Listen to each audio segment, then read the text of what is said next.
দর্শক স্বাগত Asian news আপডেটে। আপনাদের সাথে আছি আমি উর্মি আক্তার। এবারে চলে যাব বিস্তারিত প্রসঙ্গে। আজ ঢাকায় আসছেন অন্তর্বর্তী সরকারের প্রধান, শান্তিতে নোবেলজয়ী অর্থনীতিবিদ ডক্টর মোহাম্মদ ইউনুস।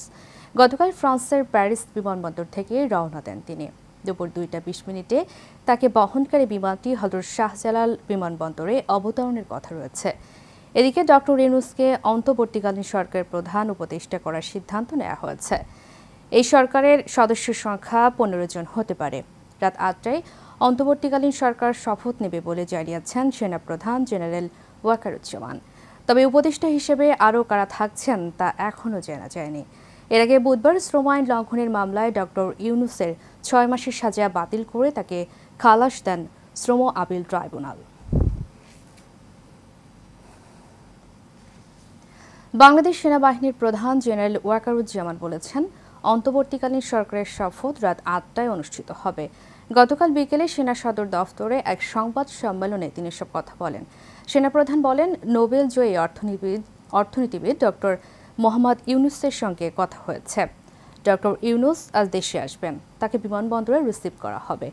এই সময় তিনি আরও বলেন, যারা এখনও অরাজকতা করছে তাদের আইন অনুযায়ী বিচার হবে। এছাড়া 3-4 দিনের মধ্যে পরিস্থিতি স্বাভাবিক হবে বলেও জানান তিনি। সেনাপ্রধান ওয়াকারুজ্জামান বলেন, পুলিশের সংস্কারের কাজ চলছে, একজন পুলিশ প্রধান নিয়োগ দেওয়া হয়েছে। নিষেধ পুলিশের মনোবল আবারও ফিরবে। এছাড়া সশস্ত্র বাহিনী জনগণের সঙ্গে আছে এবং থাকবে বলেও আশা প্রকাশ করেন তিনি। আমরা ওনাকে সর্বতোভাবে সহায়তা করব। আমি army chief, navy chief, air chief, এবং আমি নিশ্চিত যে উনি সমস্ত রাজনৈতিক দল এবং সবার কাছ থেকে সাহায্য সহযোগিতা পাবেন। স্টুডেন্ট ফোরাম, স্টুডেন্টস, এবং আমরা সবাই মিলে ওনাকে সাহায্য করব এবং আমি নিশ্চিত যে তাহলে উনি অত্যন্ত সফলভাবে ওনার এই কাজ সমাধান করতে সক্ষম হবেন। সেনানিবাসের মধ্যে বিভিন্ন কিছু হচ্ছে ইত্যাদি সমস্ত গুজব রটনা করা হচ্ছে, এগুলোকে আপনারা কান দিবেন না এবং আপনারা এই ধরনের গুজব ছড়াতেও দয়া করে সাহায্য করবেন না। আমি জানি সবাই এটা ইচ্ছা করে করেন না, হয়তো আউট অফ প্যানিক আপনারা এটা করেন। এই জিনিসটা থেকে নিবৃত্ত থাকলে এটা ভালো হবে। বিএনপি চেয়ারপারসন বেগম খালেদা জিয়া বলেছেন, গণতান্ত্রিক বাংলাদেশ পুনর্নির্মাণ করতে হবে। তরুণদের স্বপ্ন বাস্তবায়ন ও শোষণহীন গণতান্ত্রিক বাংলাদেশ গড়তে হবে। বলেন, প্রতিহিংসা নয়, ভালোবাসা দিয়ে নতুন সমাজ গড়ে তুলি। গতকাল বিকেলে রাজধানীর নয়াপল্টনে সমাবেশে ভার্চুয়ালি যুক্ত হয়ে তিনি সব কথা বলেন। মোশাররফ হোসেনের ক্যামেরায় রিপোর্ট করছেন মন্টুল নাম। আওয়ামী লীগ সরকারের পতনের পর আজ প্রথম সমাবেশের আয়োজন করেছে বিএনপি। তাতে খালেদা জিয়া সহ বিএনপির ভারপ্রাপ্ত চেয়ারম্যান তারেক রহমান ভার্চুয়ালি বক্তব্য দেন। এর মধ্য দিয়ে 7 বছর পর জনতার সামনে বক্তব্য রাখলেন খালেদা জিয়া। দীর্ঘদিন অসুস্থ থাকার পর আপনাদের সামনে কথা বলতে পারার জন্য আল্লাহর কাছে শুকরিয়া আদায় করছি। এ সময় আপসীর নেত্রী বেগম জিয়া আরও বলেন, দীর্ঘ আন্দোলন সংগ্রামের মধ্য দিয়ে ফ্যাসিবাদী সরকারের হাত থেকে মুক্তি পেয়েছি। বৈষম্যহীন সমৃদ্ধ বাংলাদেশ গড়তে সকলকে ঐক্যবদ্ধ থাকতে হবে। দীর্ঘ আন্দোলন সংগ্রাম ও ত্যাগের মধ্য দিয়ে আমরা ফ্যাসিবাদী অবৈধ সরকারের কাছ থেকে মুক্তি পেয়েছি। আমি আন্তরিক ধন্যবাদ জানাতে চাই আমাদের বীর সন্তানদের, যারা মরণপণ সংগ্রাম করে এই অসম্ভবকে সম্ভব করেছে। শত শত শহীদদের জানাই শ্রদ্ধা। এই বিজয় আমাদের নতুন সম্ভাবনা নিয়ে এসেছে। তিনি আরও বলেন, প্রতিশোধ, প্রতিহিংসা নয়, আসুন ভালোবাসা আর শান্তির বাংলাদেশ গড়ে তুলি। এখন সমৃদ্ধ বাংলাদেশ নির্মাণ করতে তারুণ্যের হাত শক্তিশালী করি। দীর্ঘদিনের নজিরবিহীন দুর্নীতি, গণতন্ত্রের ধ্বংসের স্তূপের মধ্য থেকে আমাদের নির্মাণ করতে হবে এক সমৃদ্ধ বাংলাদেশ। ছাত্র তরুণরাই আমাদের ভবিষ্যৎ। তারা তরুণরা এই যে স্বপ্ন নিয়ে বুকের রক্ত ঢেলে দিয়েছি সেই স্বপ্ন বাস্তবায়নে করতে মেধা, যোগ্যতা, জ্ঞান ভিত্তিক গণতান্ত্রিক বাংলাদেশ গড়ে তুলতে হবে। ছাত্র জনতার আন্দোলনের মুখে 5ই আগস্ট হাসিনা সরকারের পতনের পর রাষ্ট্রপতির নির্বাহী আদেশে আপসীর নেত্রী খালেদা জিয়ার মুক্তি হয়। আধুনিক বাংলাদেশ নির্মাণে আসুন আমরা তরুণদের হাত শক্তিশালী করি। ধ্বংস নয়, প্রতিশোধ নয়, প্রতিহিংসা নয়, ভালোবাসা, শান্তি ও জ্ঞান ভিত্তিক সমাজ গড়ে তুলি। মন্ডলের নাম, এশিয়ান টেলিভিশন, ঢাকা। সমালোচনা কিংবা নৈরাজ্য কোনো সমাধান হতে পারে না বলে মন্তব্য করেছেন বিএনপির ভারপ্রাপ্ত চেয়ারম্যান তারেক রহমান। গতকাল রাজধানীর নয়াপল্টনে দলের কেন্দ্রীয় কার্যালয়ের সামনে অনুষ্ঠিত বিএনপির সমাবেশে ভার্চুয়ালি বক্তব্যে তিনি কথা বলেন। এ সময় বিএনপি মহাসচিব মির্জা ফখরুল ইসলাম আলমগীর সহ দলের সিনিয়র নেতারা বলেন, স্বৈরাচার শেখ হাসিনার পতনের পর যারা লুটপাট করছে তারা বিএনপির কেউ নয়। মোশাররফ হোসেনের ক্যামেরায় মন্ডলের আরও একটি রিপোর্ট।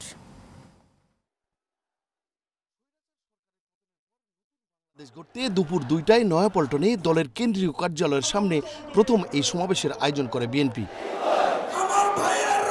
সকাল 11টা থেকে ঢাকা উত্তর, দক্ষিণ ও আশপাশ জেলা থেকে বিএনপির নেতাকর্মীরা পল্টনে বিএনপির কার্যালয়ের সামনে জড়ো হতে থাকে। সমাবেশে বিএনপির মহাসচিব মির্জা ফখরুল ইসলাম আলমগীর বলেন, স্বৈরা শাসকের পতনের উল্লাসের নামে যারা নৈরাজ্য করছে তারা বিএনপির কেউ না। যারা ভাঙচুর করছে, লুটপাট করছে, তারা কেউ আমাদের দলের লোক নয়। তারা কেউ এই সংগ্রামের ছাত্র দলের কেউ না, ছাত্রদের কেউ না। তারা দুর্বৃত্ত, দুষ্কৃতিকারী এবং তাদেরই লোক যারা এই দেশে গণতন্ত্রকে ধ্বংস করতে চায়। এ সময় বিএনপির সিনিয়র নেতারা দেশের রাষ্ট্রের অবকাঠামো রক্ষার্থে নেতাকর্মীদের সোচ্চার থাকার আহ্বানও জানান। আজকের এই সুন্দর একটা দিনে এই বিজয় উৎসব যখন আমরা পালন করি, তখন কিছু কিছু দুষ্কৃতিকারী দেশে বিশৃঙ্খলা সৃষ্টির চেষ্টা করছে। আপনারা তাদেরকে প্রতিহত করবেন। রক্তের বিনিময় দিতে হবে, সেই বিনিময় হবে বাংলাদেশের সকল নাগরিকের সমান অধিকার। আজকে যা কিছু অর্জন, আজকে আমাদের যা কিছু প্রাপ্তি, সব কিছু আমরা উৎসর্গ করছি বাংলাদেশের ছাত্র সমাজের কাছে। সমাবেশে ভার্চুয়ালি যুক্ত হয়ে বিএনপির ভারপ্রাপ্ত চেয়ারম্যান তারেক রহমান বলেন, ধর্ম বর্ণ নির্বিশেষে সবাইকে নিরাপত্তা দিতে আইনশৃঙ্খলা বাহিনীর সদস্যদের প্রস্তুত থাকতে হবে।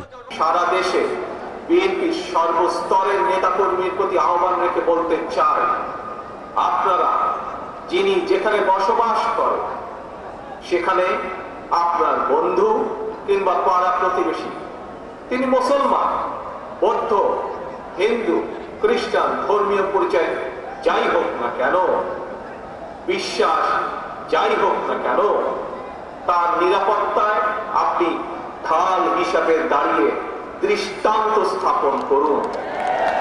আমাদেরকে মনে রাখতে হবে, বাংলাদেশে ভূখণ্ডে বসবাসকারী প্রত্যেকটি মানুষের একটি পরিচয়, সেটি হচ্ছে আমরা বাংলাদেশী।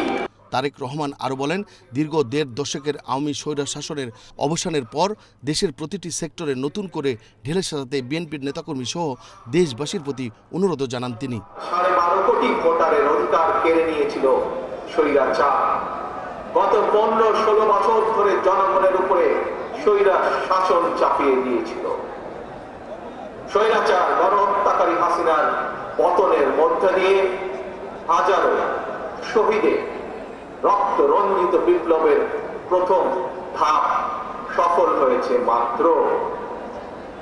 ছাত্র জনতা এই রক্ত ঝরা বিপ্লবের চূড়ান্ত লক্ষ্য একটি বৈষম্যহীন গণতান্ত্রিক বাংলাদেশ। বিএনপির নাম ব্যবহার করে কোনো অপকর্ম করলে তাকেও আইনের হাতে তুলে দেওয়ার আহ্বানও জানান দলটির ভারপ্রাপ্ত চেয়ারম্যান। কেউ বিএনপির নাম ব্যবহার করে কোনো অপকর্ম করতে চাইলে তাকে ধরে আইনের হাতে তুলে দিন। মণ্ডল এনাম, এশিয়ান টেলিভিশন, ঢাকা। ধীরে ধীরে স্বাভাবিক হতে শুরু করেছে রাজধানীর জনজীবন। সকাল থেকে ঢাকার বিভিন্ন স্থানে বেড়েছে মানুষ ও যানবাহনের চলাচল। সড়কে শৃঙ্খলা ফেরাতে কাজ করছে শিক্ষার্থীরা। এদিকে সড়কে গণপরিবহন রয়েছে পর্যাপ্ত। এছাড়া রাজধানীর বিভিন্ন সড়কে আধিক্য ছিল রিকশা, সিএনজি আর ব্যক্তিগত যানবাহনের। দেশের বর্তমান পরিস্থিতিতে আইন শৃঙ্খলা বাহিনী এবং ট্রাফিক পুলিশ অনুপস্থিত, তাই যানজট ও রাস্তাঘাটের বিশৃঙ্খলা এড়াতে এগিয়ে এসেছে ছাত্র সমাজ। রাজধানীর বিভিন্ন সড়কে তাদের স্বেচ্ছাশ্রম দিতে দেখা গেছে।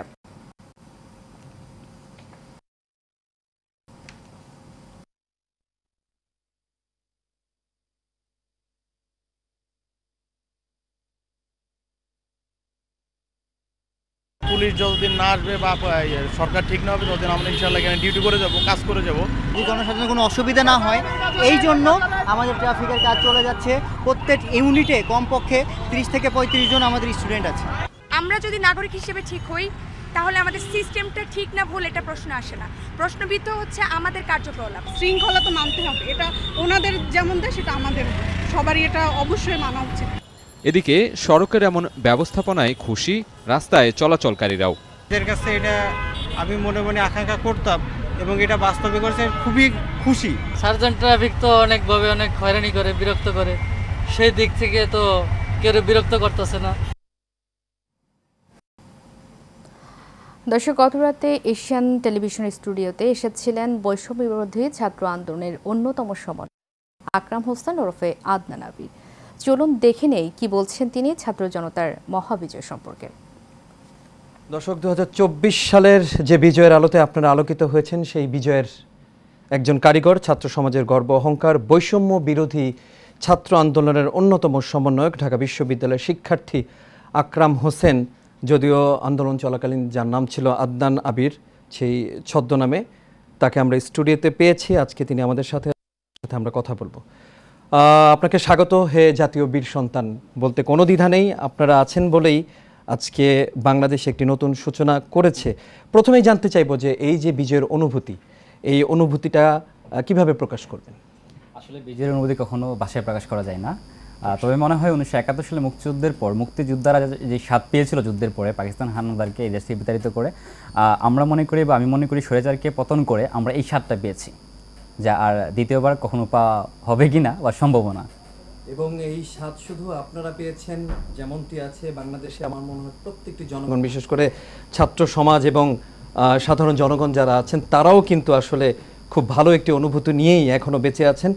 জানতে চাইবো যে এই যে আপনাদের যে বিজয়ের যে অন্যতম যে অনুভূতি, যারা বাংলাদেশের কোটি কোটি মানুষকে বিপ্লবী আবেগে অনুপ্রাণিত করেছে, সেই আবু সাইদ এবং মুগ্ধ সহ যারা এই যে বৈষম্য বিরোধী ছাত্র আন্দোলন হলো, যারা শহীদ হয়েছেন, তাদের নিয়ে কিছু প্রত্যাশা, তাদের নিয়ে কিছু কথা শুনতে চাই।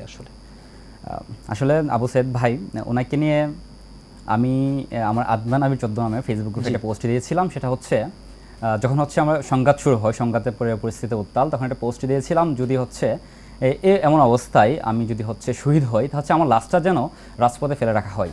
যতক্ষণ পর্যন্ত বিজয় অর্জন হবে ততক্ষণ পর্যন্ত এই লাশটা এই রাজপথে থাকবে। বিজয় অর্জন হওয়ার পরে সহযোদ্ধারা আমার লাশটাকে নিয়ে বিজয় ঘোষণা করে দাফন করবে। তখন এই পোস্টটা, আমার পোস্টটা আবু সাইদ ভাই শেয়ার দিছে, ওনার টাইমলাইন থেকে পোস্ট করছে। তখন আমি খেয়াল করি না, যখন উনি শাহাদাত বরণ করে, তখন এই পোস্টটা অনেক ভাইরাল হয়। ভাইরাল পর আমি চোখে দেখে যে পোস্টটা, তখন দেখার পরে আসলে নিজের ভিতরে একটা চাপা কষ্ট কাজ করে যে পোস্টটা আমি দিয়েছিলাম, আজকে কেন আমি শহীদ হইতে পারলাম না, আবু সাইদ ভাই শহীদ হইল। তখন থেকে ভাইয়ের জন্য প্লাস মুগ্ধর জন্য এতটা কষ্ট ভিতরে কাজ করে যা বলার বাইরে। কিন্তু আমি এখন মনে করি তাদের এই আত্মত্যাগের বিনিময়ে দেশ আজ স্বৈরাচার মুক্ত হয়েছে। আর জাতি তাদেরকে আগামী যতদিন বাংলাদেশ থাকে ততদিন শ্রদ্ধার সাথে স্মরণ করবে।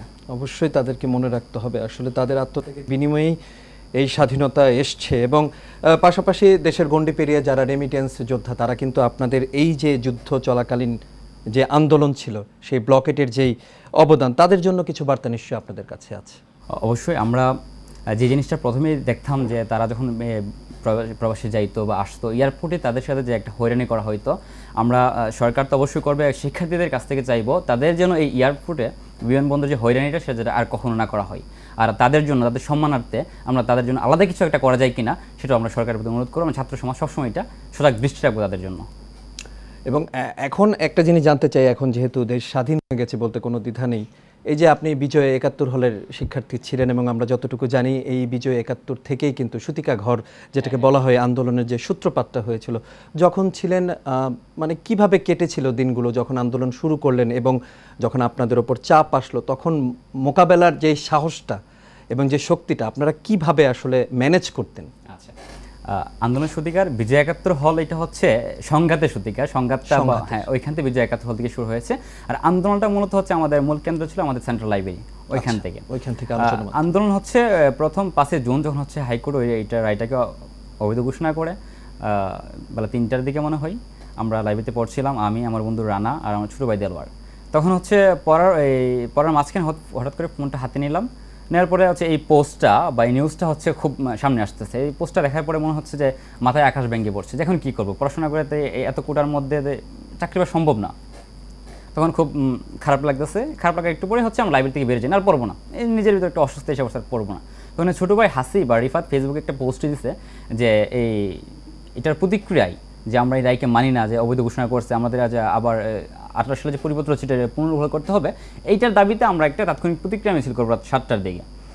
তখন তারা সেটা সেদিনই রায়ের পরেই আপনারা সিদ্ধান্ত নেন যে সেদিনই 7টায় করবেন, 7টায় করবো। তখন তাদের ওইটা পোস্টটা দেখার পরে কিছুটা স্বস্তি ফিরে পেলাম যে না, আপাতত একটা আন্দোলন হবে, আন্দোলনের পরে কী হয় এটা দেখা যাবে। তখন তারা পোস্ট দিল, পোস্ট দেওয়ার পরে নাহিদ ভাই, বাকের, আসিফ ভাই, হাসিব, রিফাত এরা হচ্ছে 7টার একটু আগে সেন্ট্রাল লাইব্রেরির সামনে একটা হ্যান্ডম্যাগ নিয়ে আসে। আর তখন আমি, রানা আর ছোটো ভাই দেলোয়ার ছিলাম। হাসিব আসার পরে আমরা হ্যান্ডম্যাগ নিয়ে লাইব্রেরির ভিতরে যাই, লাইব্রেরির ভিতরে একটা ঘোষণা দিই যে এই অবস্থা, কোটা এরকম হয়েছে, আপনারা তো সবাই জানেন বা দেখছেন। এখন কোটা থাকার, যদি এরকম কোটা থাকে, আপনার শত মেধাবী হওয়া সত্য, শত পরিশ্রম করা সত্য, একটা চাকরি পাওয়ার জন্য অনেক কষ্টকর হয়ে যাবে। আমরা 5 মিনিট সময় যদি এখানে না দিয়ে একটু আন্দোলনের মাঠে দিই বা একটু মিছিলে যাই, হয়তো সিদ্ধান্ত পরিবর্তন হইতে পারে, আপনারা চলেন আমরা যাই।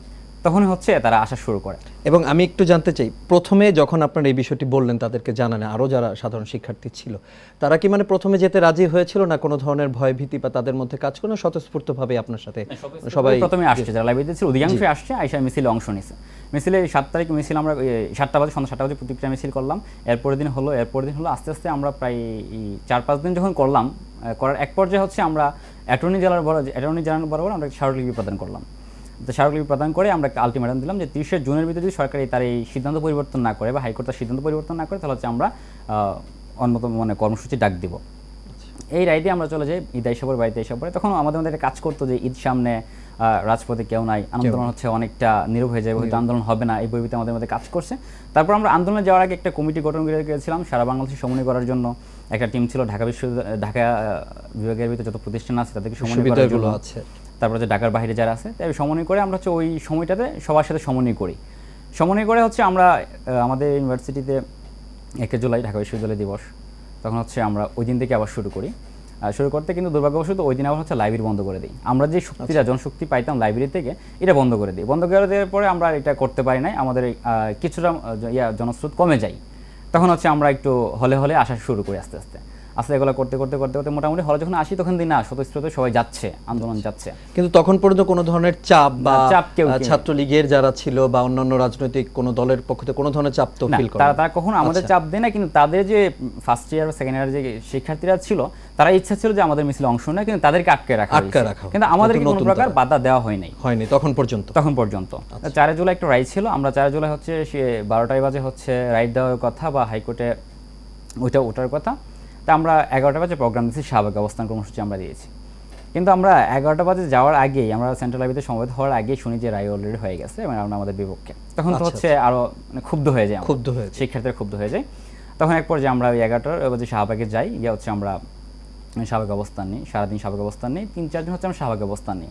পরে আস্তে আস্তে আমরা যে বাংলা ব্লকের কর্মসূচি চালু করি। এভাবে চলতে একদিন হচ্ছে 14 জুলাই যখন হচ্ছে মাননীয় প্রধানমন্ত্রী, বর্তমানে স্বৈরাচার যারা বলি আমরা, সে যখন আমাদের রাজাকার বললো, তখন আপমার জনতা সবার প্রতি এটা কষ্ট লাগছে, ভিতরে ক্ষোভের সৃষ্টি হয়েছে। সে কী বললো এটা, এরকম জায়গা থেকে সে তো এটা বলতে পারে না। তখন আমরা আবার সেই দিন আমরা বঙ্গভবনে গিয়েছিলাম রাষ্ট্রপতি বরাবর এক দফা দাবি পেশ করার জন্য, যে হচ্ছে জরুরি ভিত্তিতে সংসদ জারি করে সংসদ অধিবেশন ডেকে যেন আমাদের দাবিগুলো মেনে নেওয়া হয়। তাই এটা আমরা এই দিন করেছিলাম। আর এই দিনে হচ্ছে প্রধানমন্ত্রী আমাদেরকে রাজাকার বলে যেই বক্তব্যটা সেটা দিই, তারপরে আমরা আসছি, প্রত্যেকটা শিক্ষার্থী খুবই ফুলে উঠছে, কিন্তু কিছু করার নাই। ছাত্রলীগ আমাদের কীভাবে আটকে রাখছে কিছু বলতে পারি না। তখন রাত 11টা সাড়ে 11টার দিকে রুকিয়া হল থেকে কিছু আপু হলের তালা ভেঙে বের হয়ে যায় রাজপথে। তখন তাদেরকে দেখার পরে আর ছেলে শিক্ষার্থীরা তাতে বসে থাকতে পারে না, যে আপুরা মেয়েরা যদি হলে থাকা তালা ভেঙে প্রতিবাদ করতে পারে, আমরা কেন পারবো না? তখন প্রত্যেকটা হল থেকে মিছিল বের হয়ে যায়। তো মিছিল রাতের বেলাতে, ওই রাতের দিকে, হ্যাঁ রাত 12টা সাড়ে 12টার দিকে বের হয়ে যায়। তখন এক পর্যায়ে প্রত্যেকটা হল থেকে বের হয়ে গেছে, কোনো সমস্যা হয় না। 71 হল থেকে যখন বের হইতে গেছে তখন 71 হলের ছাত্রলীগ বাধা প্রদান করে। সেদিন থেকেই ওদের মূলত বাধা প্রদান করে। এই বাধা প্রদান করার পর হচ্ছে আমরা এই রাত 2টা পর্যন্ত আমরা রাজুতে অবস্থান নেই। যেন 2টার পরের দিন আমরা প্রধানমন্ত্রীর বক্তব্য প্রত্যাখ্যান করার জন্য একটা কর্মসূচির অবস্থান দিই রাজু ভাস্কর্য প্রাঙ্গণে। তখন থেকে হচ্ছে মূলত সেই দিন থেকে তারা এই সংঘাতটা শুরু করে, এই হামলা হত্যা তারা এই দিন থেকে শুরু করে। তখন থেকে হচ্ছে করোনা ইতিহাস শুরু সেদিন থেকে আর কি। আমরা সেদিন 12টা বাজে রাজুতে অবস্থান কর্মসূচি, রাজুতে প্রধানমন্ত্রীর বক্তব্য প্রত্যাখ্যান করার জন্য আমরা একটা কর্মসূচি দিই। তো আমরা যারা সমন্বয়ক ছিলাম তাদেরকে হচ্ছে 11:30 বা 11টার দিকে ওইখানে অবস্থান করা লাগে জিনিসগুলো গোছানোর জন্য। আমিও সে মতে 11টার দিকে যাই, সকালে নাস্তা করতে পারি না, ঘুম থেকে করতে একটু লেট হয়েছিল। তখন যাওয়ার পরে 11:30 12টা 1টা 1:30টার দিকে যখন আস্তে আস্তে মোটামুটি সাধারণ শিক্ষার্থী আসা শুরু করছে, তখন আমি একটা সুযোগ নিয়ে যে হল থেকে খাওয়া দাওয়া করে আসি। যখন খাওয়া দাওয়া করতে পারি না, হলে যে খাওয়া দাওয়া করার জন্য, খাওয়া দাওয়া করে একটু রুমে যে রেস্ট নেওয়ার জন্য, এই মুহূর্তে সাধারণ শিক্ষার্থীরা আমাদের মিছিলের একটা অংশ আমাদের হলপাড়ার দিকে আসে, বিজয় 71-এর দিকে আসে। কারণ অধিকাংশ শিক্ষার্থী হলের মধ্যে বন্দী ছিল, ফার্স্ট ইয়ার সেকেন্ড ইয়ারে বন্দী ছিল, তাদের ইচ্ছা ছিল তারাও চলে আসে তখন আর কি। না আমাদের মিছিলের অংশ ছিল, মানে উদ্দেশ্য ছিল আমরা যদি যাই হয়তো তারা মিছিল দেখে আসবে। আচ্ছা আচ্ছা। কিন্তু আমরা যখন মিছিল বৈষম্য বিরোধী ছাত্র আন্দোলনের কোটা সংস্কার আন্দোলনে নিহত রংপুর বেগম রোকেয়া বিশ্ববিদ্যালয়ের সমন্বয়ক শহীদ আবু সাইদের বাড়িতে গিয়ে সমবেদনা জানিয়েছেন জামায়াতে ইসলামীর আমির ডাক্তার শফিকুর রহমান। তিনি এ সময় আবু সাইদের কবর জিয়ারত করে বাবা মা ও পরিবারের সদস্যদের প্রতি সমবেদনা জানান, পাশাপাশি আর্থিক সহায়তাও প্রদান করেন। পরে তিনি সাংবাদিকদের সাথে আলাপ করে বলেন, আবু সাইদ নিজেই একটা ইতিহাস, তার সাথে কোনো ইতিহাস জোড়া দেওয়ার প্রয়োজন নেই।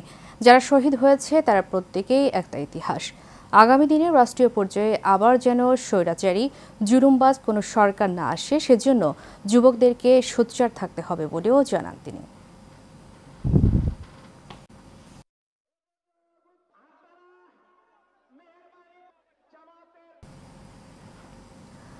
বৈষম্য বিরোধী ছাত্র আন্দোলনের এক দফা অসহযোগ আন্দোলনে নিহত জুলফিকার শাকিলের জানাজা অনুষ্ঠিত হয়েছে। গত 4 আগস্ট স্বৈরশাসনের পতনের একদিন আগে মিরপুর 10 নম্বরে আন্দোলনে গুলিবিদ্ধ হয়ে নিউরো সায়েন্স হাসপাতালের আইসিইউতে ভর্তি ছিল জুলফিকার শাকিল। এরপর গতকাল তিনি শেষ নিঃশ্বাস ত্যাগ করেন। শাকিল ছাত্র ফেডারেশন ঢাকা নগরের সাংগঠনিক সম্পাদক। শাকিল ইউড্রার চারুকলার শিক্ষার্থী ছিলেন। সে আমাদের পাঠশালার প্রাক্তন শিক্ষার্থী ছিলেন। শাকিলের বয়স হয়েছিল মাত্র 22 বছর।